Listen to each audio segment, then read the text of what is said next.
Unique online স্কুলের পক্ষ থেকে সবাইকে নতুন ক্লাসে স্বাগতম।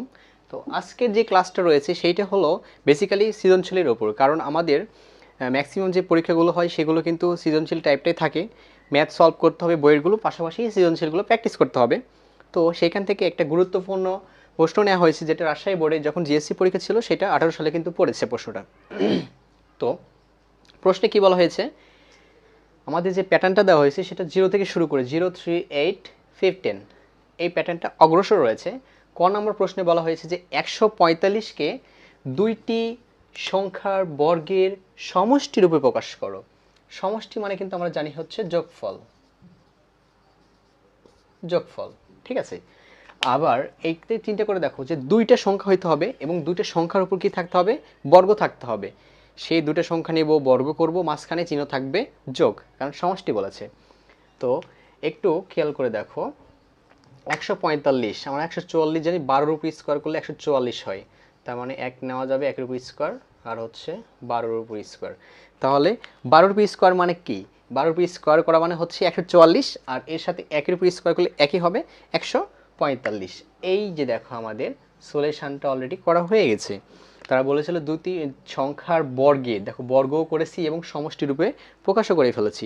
এইটাই ছিল হচ্ছে 1 নম্বর প্রশ্নের সমাধান।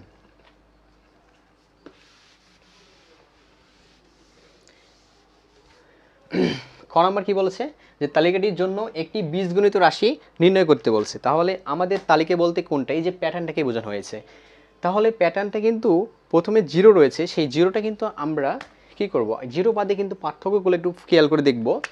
যে 3 থেকে 8 মানে কি 5, মানে 3, এখানে গেছে 5, ঠিক আছে।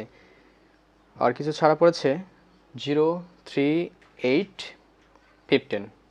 তাহলে 0 থেকে হচ্ছে কি 0, 3, 8,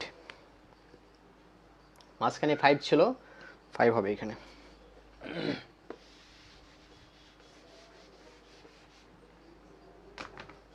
3, 5, 8,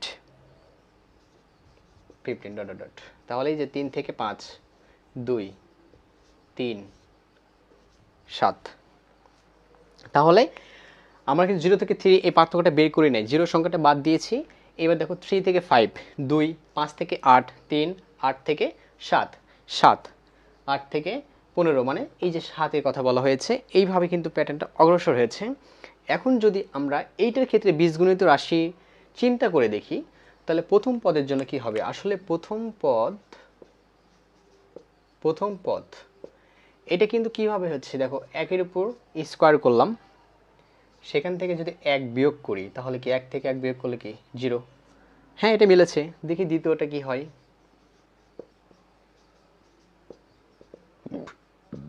তাহলে 2-এর উপর স্কোয়ার হবে -1। তাহলে 2-এর উপর স্কোয়ার মানে কি 4, 4 থেকে 3, এটাও মিলছে। তৃতীয় পদ মানে 3 হবে, তার উপর স্কোয়ার হবে সূত্র অনুযায়ী 1, 9 থেকে 8।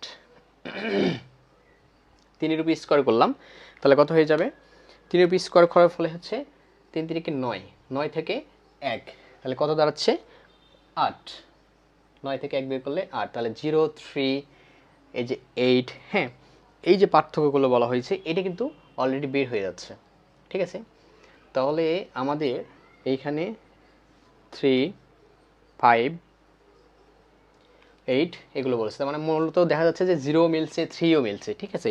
যে এইভাবে যে প্যাটার্নটা অগ্রসর হয়েছে, তার মানে আমাদের যদি এখন বীজগণিত রাশি কল্পনা করি তাহলে সেই ক্ষেত্রে কি হইতে পারে, দেখো প্রত্যেকটার উপর এই যে স্কোয়ার করা হয়েছে, ওইগুলো সংখ্যাকে যদি আমরা ক মনে করি তাহলে সমস্যাটা কথা, ক মানে কি, তার জায়গায় কিন্তু আমরা 1, 2, 3, 4, 5 ইটসেট্রা কিন্তু বসাইতে পারি, তাই না। তেমন মানে আমরা এখান থেকে এইটা সিদ্ধান্ত নিতে পারবো, যদি আমরা এই ক্ষয়ের ক্ষেত্রে ক স্কোয়ার -1 এই বীজগণিত রাশিটা সিলেকশন করি তাহলে কোনো ভুল হবে না। দেখো কয়ের প্রথম পদ যদি হয় তাহলে 1 থেকে 1 বিয়োগ করলে 0 মিলছে, 2 করলে 4 হবে, 4 থেকে 1 বিয়োগ করলে 3, হ্যাঁ মিলছে, 3 বসলে 9 হবে, মানে 5টা আসলে দরকার নেই।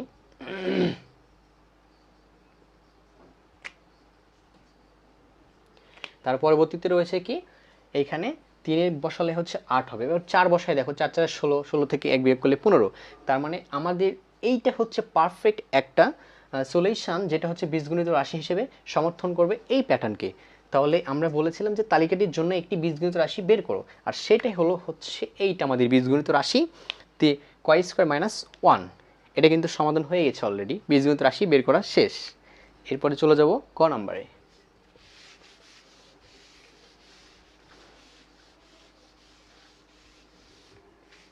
আচ্ছা, তো গ নাম্বারের ক্ষেত্রে আমরা একটু খেয়াল করে দেখব যে প্যাটার্নটি মূলত কি ছিল।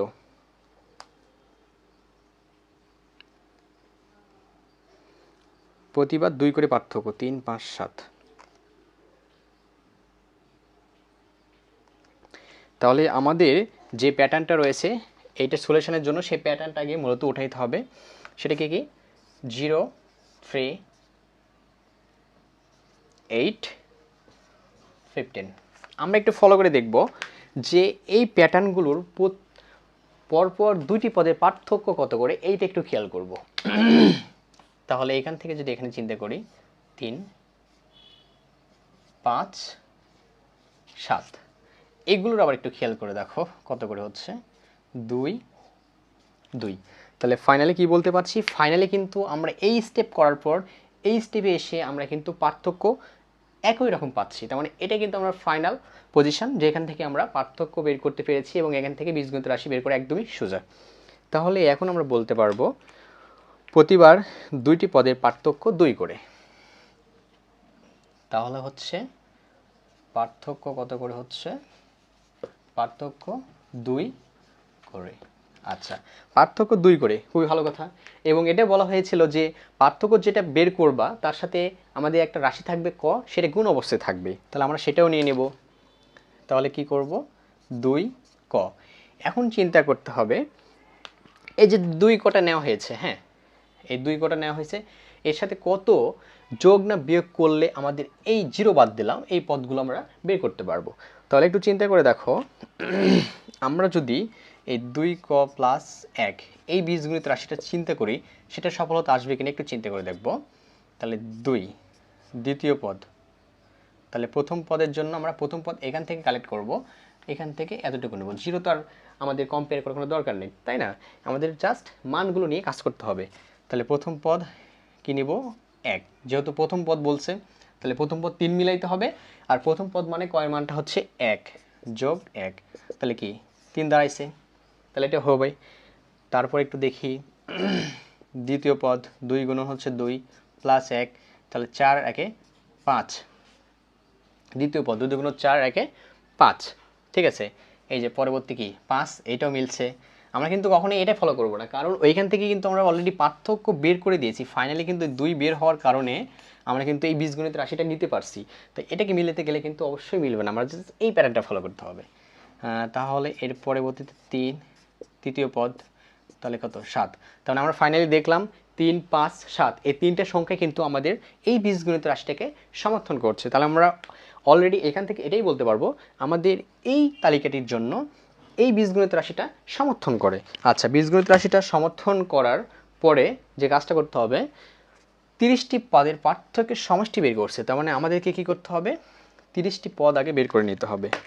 30তম পদের মানটা আসলে কত হবে সেটাকে বের করব। তাহলে 30টি পদ, তাহলে আমরা এই যে বীজগণিত রাশিটা উঠাই নেব, এখানে কয় জায়গাতে 30 বসাবো।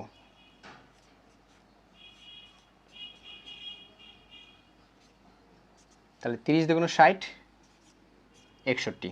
তাহলে আমরা কিন্তু 30টি পদ মানে কি, এটা একদম লাস্ট অবধি 30 পর্যন্ত ওই পদ চলমান থাকবে এবং শেষ যে পদ 30 তার মানটা হবে কত 61। হ্যাঁ, এখন হচ্ছে 61 বের করার পরে যে ধাপটা আমাদেরকে ফলো করতে হবে, 30টি বলছে তাহলে 30, হ্যাঁ 30 দুগুণ 60 61। এরপর যেটা বের করতে হবে সমষ্টি বের করতে বলছে। এখানে কি করতে বলছে, তারপরে সমষ্টি বের করতে বলছে। তো আমাদের সমষ্টির সূত্র কি, সমষ্টির সূত্র হলো প্রথম পদ যোগ শেষ পদ গুণন পদ সংখ্যা ডিভাইডেড 2। এই সূত্রটা লিখে আমরা এখন সলভ করব। আমি একটু উপরে পরিষ্কার করে নিই। তাহলে কি বললাম, সমষ্টির সূত্র এখন অ্যাপ্লাই করবে এখানে, তাহলে আমাদের অঙ্কটা সলভ হয়ে যাবে। সমষ্টি প্রথম পদ যোগ শেষ পদ গুণন হচ্ছে পদ সংখ্যা ডিভাইডেড হচ্ছে 2। আচ্ছা, তাহলে প্রথম পদ আমাদের কত ছিল, এখানে প্রথম পদ কত ধরতে হবে, অবশ্য 0 না 3 ধরতে হবে। এই কত ভাই,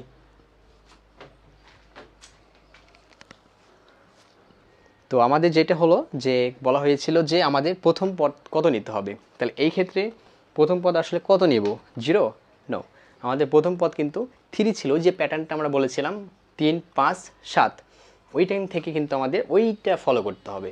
তাহলে 3 5 7 প্রথম পদ ছিল কত, 3 ছিল, হ্যাঁ 3 থাকার পর যেটা হয়েছে শেষ পদ কিন্তু বের করছি, যতটি পদ বলবে লাস্ট অবধি কিন্তু ওইটাই শেষ পদ ধরা হয়।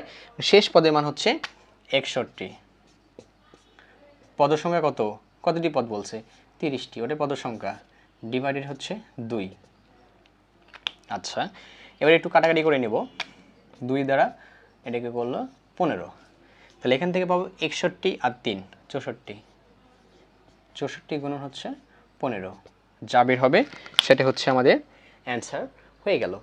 তাহলে এটাই কিন্তু সমষ্টি বের করার একটা নিয়ম, আমাদের যতটি পদ বলবে সেই পদটা বের করে নিতে হবে, দেন সমষ্টির সূত্র অ্যাপ্লাই করতে হবে। যদি এখানে একটু 0 ছিল তাই একটু আমাদের এলোমেলো হয়ে গেছিলো, কিন্তু খুবই সোজা, 0টাকে বাদ দিয়ে কিন্তু আমাদের কল্পনা করতে হবে, না হলে কিন্তু আমাদের প্রথম পদ শেষ পদ কিছুই বের হবে না। ঠিক আছে, তো আমাদের এইটা ফলো করে যদি আমরা এই নিয়মটা ফলো করি, শর্টকাটভাবে চিন্তা না করে বুঝে শুনে করি, তাহলে কিন্তু অঙ্ক একদমই সোজা। এই জন্য আমাদের বেশি বেশি করে ম্যাথ সলভ করতে হবে, প্র্যাকটিস করতে হবে, আসলে প্র্যাকটিসে বিকল্প কিছু হতে পারে না। ঠিক আছে, তো ধন্যবাদ, আজকে এই পর্যন্তই আমাদের ক্লাস।